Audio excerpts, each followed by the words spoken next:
Unfortunately, Ahsoka Tano was the least interesting aspect of her own Star Wars show.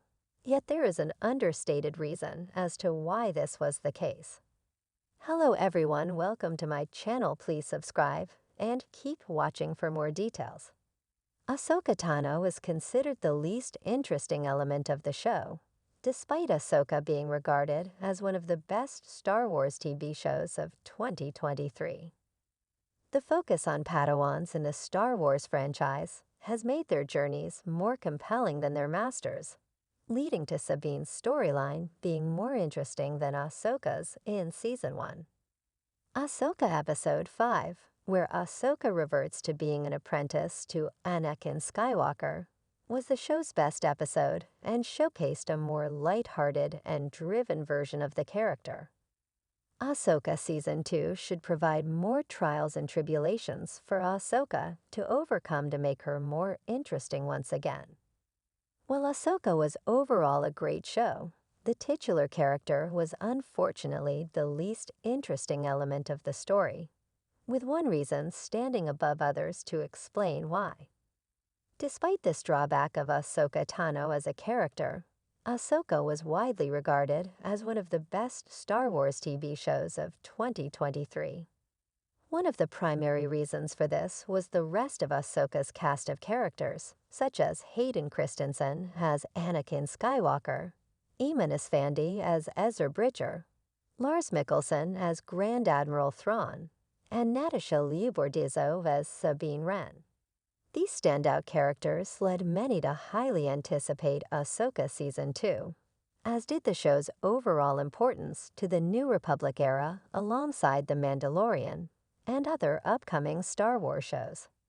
Despite all of these positive aspects, it came as a disappointment that Ahsoka Tano herself was the least appealing aspect of the show.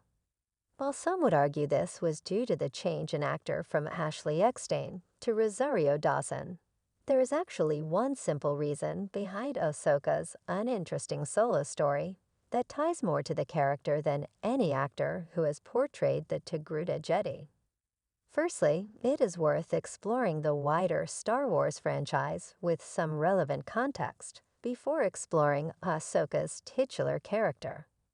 Since the franchise began, most Star Wars stories have centered around Jedi Masters and Padawans, with more of a focus on the latter.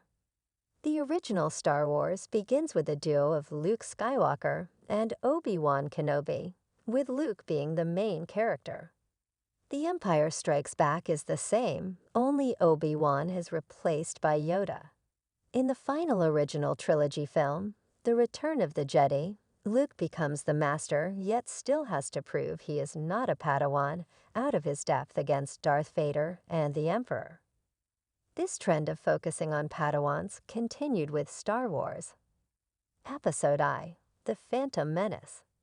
From the exploration of Obi-Wan Kenobi's Jedi origins under the tutelage of Qui-Gon Jinn to Anakin Skywalker's burgeoning Force abilities, the Padawans yet again received focus in the first prequel movie. Anakin was then the focus of both Star Wars. Episode II, Attack of the Clones and Star Wars. Episode II, Revenge of the Sith to round out Lucas' 6 films that focused on the apprentices of Jedi Masters.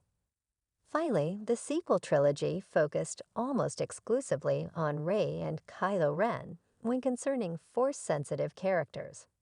Rey was mentored by a few different masters in the Star Wars sequels, namely the original trilogy trio of Han, Luke, and Leia in each film. Ben was similarly mentored by Luke, Snoke, and unknowingly Palpatine, yet both he and Rey remained the central characters of all 3 films. Concerning how these various Star Wars relationships apply to Ahsoka, it links to the master-padawan relationship, the show built between Ahsoka Tano and Sabine Wren. This harkened back to the multitude of times in Star Wars past that projects have centered on a master and Padawan, though it also followed the same trend of the latter being more compelling.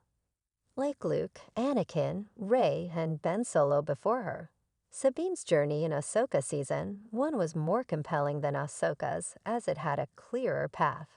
All the aforementioned Padawans have a more defined journey than their masters in each film or show, that being their drive to become a Jedi. This provides each one with a more compelling journey, with their masters still serving as good characters, though naturally less interesting as they are at the seeming end of their journey. This applies to Ahsoka, who served as Sabine's master in Ahsoka Season 1.